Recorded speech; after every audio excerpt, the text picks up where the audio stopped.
Hello everyone, welcome to my channel. Welcome back to the next episode review of Bigg Boss season 17। आज हम लोग करने वाले हैं वीकेंड के वार का रिव्यू। हम लोग देखने वाले हैं कि वीकेंड के वार में सलमान खान से किस किस को फटकार लगी है और किस किस को उनकी फटकार के बाद थोड़ी अकल आई है और वो अपने गेम को चेंज करने वाला है। तो सबसे ज्यादा जो गुस्सा फूटा है सलमान खान का, वो फूटा है उन तीनों के ऊपर, यानी कि लव ट्रायंगल के ऊपर, अभिषेक, ईशा और समर्थ के ऊपर। जो उनका जो गुस्सा है, इसलिए उनका निकलना भी एक लाजमी था, क्योंकि वो जो काम कर रहे हैं, उन्होंने पूरे वीक जो काम करा है, उसके बाद उन्हें वीकेंड के वार पे सुनना ही था। कहीं ना कहीं वो भी जानते थे कि जो वीकेंड का वार होने वाला है वो हमारे ऊपर ही होने वाला है। तो सलमान खान अभिषेक और समर्थ को वो कहीं ना कहीं समझाते हुए भी नजर आ रहे हैं कि भाई, जहां जिस डाइनिंग टेबल पे आपको रिस्पेक्ट सर्व नहीं हो रही है, तो वहां बैठ के आपको खाना क्यों खाना है। समर्थ, अगर मैं आपकी जगह होता तो मैं कभी इस सीजन में नहीं आता और मैं टीवी देखता, और जब मेरे को लगता कि मेरी वाली जो है वो किसी और के साथ जाना कंफर्टेबल हो रही है, तो मैं उसे जाने देता। बाहर जाके मैं बोल देता, भाई मैं मूव ऑन कर चुका हूं, आप क्यों अंदर आए। सबसे पहले तो मैं अंदर ही नहीं आता। जब बिग बॉस सलमान खान को कंडीशन कुछ देते हैं कि अगर आप इन दोनों की जगह होते, अभिषेक और समर्थ की जगह, तो आप कैसे रिएक्ट करते। उन कंडीशंस पे सलमान खुद को सेफ रखते हैं, बोलते हैं भाई इस कंडीशन में मैं नहीं आना चाहता, क्योंकि ये कंडीशन बहुत ही पेनफुल सिचुएशन है कि एक लड़की है और उसके इर्द गिर्द दो लड़के हैं। तो इस कंडीशन में तो मैं कभी नहीं आना चाहूंगा। लेकिन मैं इन दोनों को यही बोलना चाहूंगा, अभिषेक को मैं ये बोलना चाहूंगा कि भाई तेरे को अपनी लाइफ का क्लोजर मिल चुका है, तो तू अपने गेम पे ध्यान दे। और समर्थ को मैं ये कहना चाहूंगा कि भाई, अगर आप लोगों की नहीं जम रही है या आपको कुछ इश्यू है, तो आप अपने हिसाब से सोचो।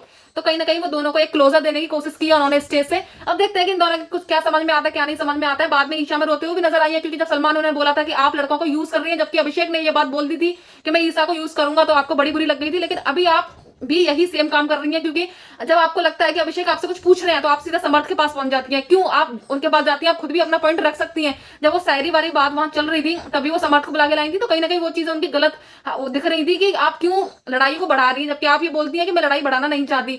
तो वहां पे जो वार हुआ वीकेंड का, वो इन तीनों के ऊपर हुआ। बाकी विक्की, ऐश्वर्या, नील और अंकिता के ऊपर भी हमने वार देखा, क्योंकि कहीं ना कहीं ये लोग बाहर से कांटेक्ट में थे और ये टीम बना के आए थे। तो इनकी स्ट्रेटेजी बिग बॉस वालों को ये लग रही है कि अभी ये लोग लड़ना चाह रहे हैं, फिर बाद में इकट्ठा हो जाएंगे। क्योंकि जब नील की थेरेपी चल रही थी, तब भी बिग बॉस ने ये बात बोली थी कि आप लोग बाहर से डिस्कशन करके आए हैं, तो आप टीम बना के खेल रहे हैं, और विक्की कहीं ना कहीं आपको सीढ़ियां बना के फिनाले तक जाना चाहता है। तो ये बात अब उनकी वीकेंड के वार पे वहां पे उनसे पूछा गया है, हाईलाइट की गई है कि किस किस ने किस किस से कांटेक्ट किया था, जबकि ये तो कांटेक्ट में आप लोग साइन कर चुके थे कि अगर आप किसी से भी कांटेक्ट करते हैं तो आपको टीम से बाहर निकाल दिया जाएगा, आपके फर्दर पार्टिसिपेशन गेम में रोक दिए जाएंगे। लेकिन विक्की भैया कहाँ, विक्की भैया थोड़ा एक्स्ट्रा ऑर्डिनरी वो गेम में भी हमें दिख रहे हैं, और बाहर से भी उन्होंने अपना एक एक्स्ट्रा एफर्ट डाल ही दिया, और वो नील से उनके कॉन्टेक्ट में आ ही गए। और हो सकता है कि उन्होंने ये बात करी हो कि भाई हम टीम बना के खेलेंगे, लेकिन घर में आते ही जो टीम बनी है वो तो कुछ अलग ही बनी है। और उनके बीच में जो लड़ाइयां एकदम कुत्ते बिल्ली वाली लड़ाइयां होती हैं, ऐश्वर्या और विक्की के बीच में तो खासकर वही लड़ाइयां होती हैं। और जितना भी नाम नॉमिनेशन में आता है, ऐश्वर्या हमेशा विक्की को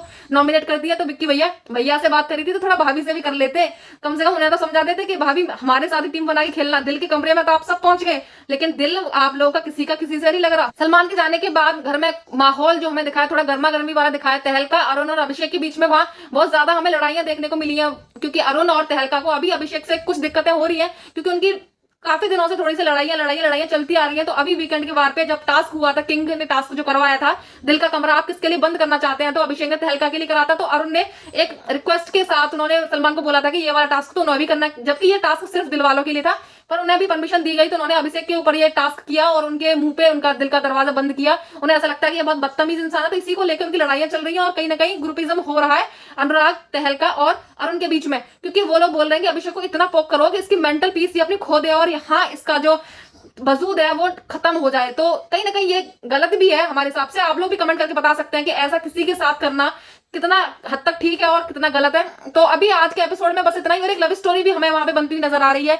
तो जहां खानजादी और अभिषेक के बीच में हल्की हल्की हमें लव स्टोरी दिख रही है, लेकिन अभिषेक कहीं ना कहीं बैक स्टेप हो रहे हैं, क्योंकि अभी कहीं ना कहीं वो ईशा के लिए कुछ ना कुछ फीलिंग्स रखते हैं। तो वहां खानजादी भी उनको बोल रही है कि तू अभी ईशा के प्यार से बाहर नहीं आया है।